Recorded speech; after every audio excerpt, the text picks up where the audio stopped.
my last show with ABS-CBN, I think with Aga and Joyce Jimenez, The Pilya and the Pilot, with others. So, yun siya. Tapos, nagkasakit ako nun muna, tapos na-decide ko na mag-healthy living. Pero before that, sorry, nag-GMA pa pala ako.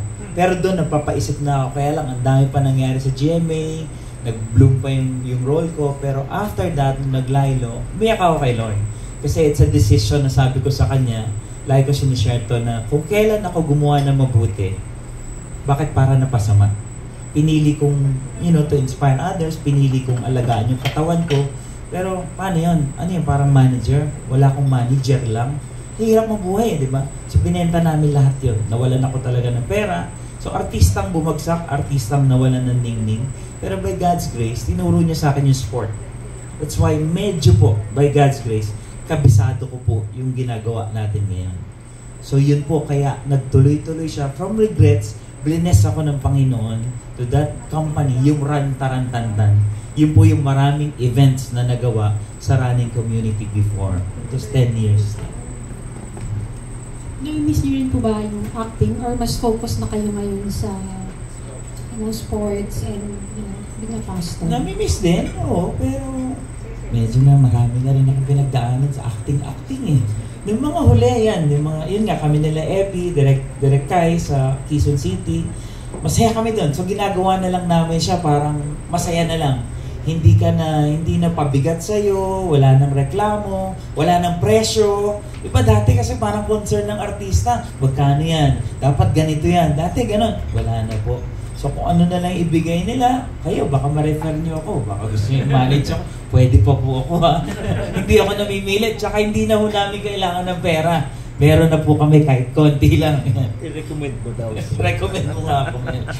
Thank you po. Pero binali yung naging sakit mo.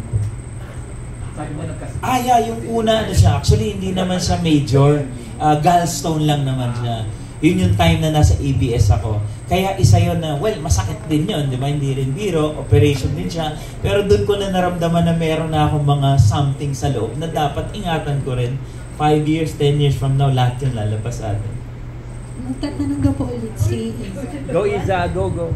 Hindi, ano po kasi, parang kilala kayo sa line na Yahoo. Yahoo. How did that word parang change grade your 6 ka pa lang life? nun. Grade 6 ka pa lang nun na Pero pangyari yan sa natatandaan life. ko. Oo. How did that word parang change you, your career, your Ay, life? malaki. Kasi nag-start tayo sa ABS-CBN, tapos nag-start yan sa GMA 7. Well, kami na nila bayani sa Super Laugh-In pa na. Baka grade 3 ka pa lang siguro nun.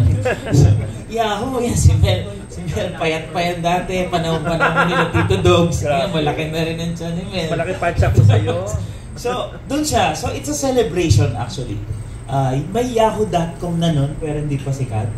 So, yun. So, Yahoo! Yun yung talagang sigaw na tuwan-tuwa ako kasi nagkapera ako, sumikat ako, nakala ko, yun lang yung saysay ng buhay. Hindi pala. So, lahat natatapos, lahat tumito, nagbabago, umiikot. So, dapat klaro yun sa mga kapatiran natin. Ngayon po, ano yung nagpapayahoo sa inyo? Sa buhay mo. Well, siyempre, asawa ko andyan. Siya ang tunay na nagpapayaho sa akin. Yan, si Lara. Introduce mo yung wife mo. Introduce mo yung wife mo. Yan, si Lara. Yan, dyan si Lara. Si Lara naman, nung panahon pa namin nila Mel at Tito Dog, so nag-umpisa pa lang mag-artista, kasama ko na si Lara. So, kasama ko na yan sa dressing room, kasama ni Mark Anthony, ni Eric Proctoso, sa palibasa lalaki days pa. So, yun siya. Well, ngayon, yun nga, sabi ko nga, it's not about me anymore. It's not about us. Ito na yung grace na tinatawag na nanggagaling kay Lord lang. Kasi kung wala siya, ligaw na po ako at baka patay na ako. At ganun din si Brother Mike.